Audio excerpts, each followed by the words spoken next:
Everybody's favourite body part is chest. Everybody loves to train the chest, and it's just that plate of armour that looks incredible when you build a good chest. I'm going to rank these chest exercises from worst to best. Now let me just be clear before we do that, because I believe that almost every single exercise has a place in somebody's program at some point in time. However, if I'm going to give general advice as to the best exercises that's going to produce the most muscle growth the quickest, then this is the order I would put them in, and that doesn't mean they're bad exercises. Also, these exercises are the ones that made my list. That doesn't mean just because they're not on this list that you can't use the exercise or they're completely useless. The first exercise that makes the list is push-ups. Push-ups are great because we have variations of push-ups, such as the incline or decline push-up if you want to work the upper or lower chest. Of course, we have the standard push-up as well. The reason I like the push-up is because it's so versatile. It's an exercise a beginner can do. It's something you can do if you have a spare 5 minutes in the day. It's also a great exercise if you're traveling and you don't have access to any kind of weights.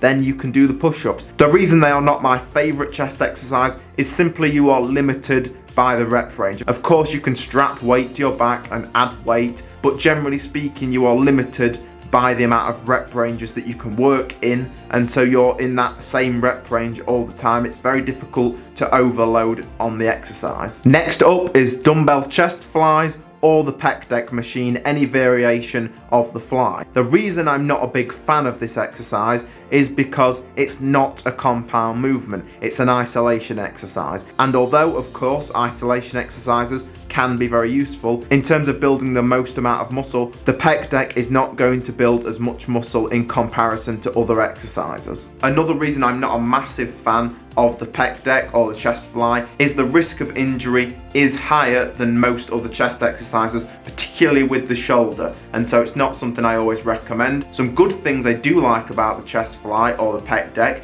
is that it's a great exercise to warm up if you're someone that struggles to feel your chest. It's a great warm-up exercise. It's also a good finisher. If your chest is lacking in size and you've done your main chest workout and you want to just finish on the pec deck, then it's also good for that, getting a pump in the chest, and so it allows you to get some extra chest work without extra work on the triceps and the shoulders like other exercises do. Next up, the cable crossover. Very similar to the dumbbell fly, very similar to the pec deck, but in my opinion, slightly better. And the reason is because not only do you get a better squeeze at the top of that movement, you get to feel the chest slightly more. The advantage that you get with the cables is that you have constant tension on the chest, which you don't have with dumbbells, and you have to lean slightly forward, which takes a lot of pressure off the shoulders as well, which you don't get with the pec deck. Next up, we have the chest dips, an exercise I love, an exercise that I believe is the best exercise for the lower chest, and it gets that really deep stretch,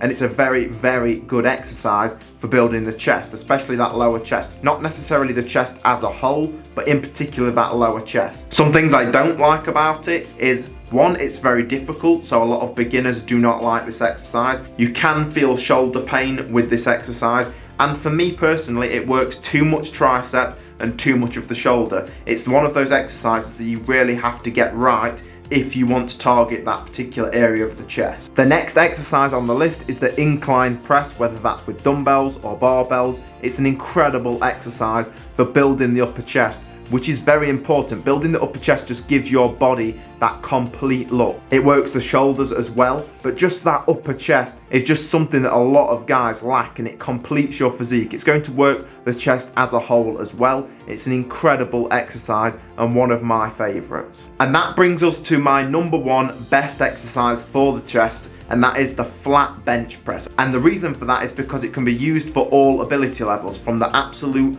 day one beginner, they need to learn the barbell bench press, all the way up to the guy that's a power lifter at the highest level or a bodybuilder. Everybody uses the flat bench press. It's an exercise where you're able to load up the bar and progressively overload and constantly keep working on improving your weight on that particular exercise. And it's going to give you the most overall progress in your chest, the most growth in the upper areas, the lower areas, and just overall the width to the chest.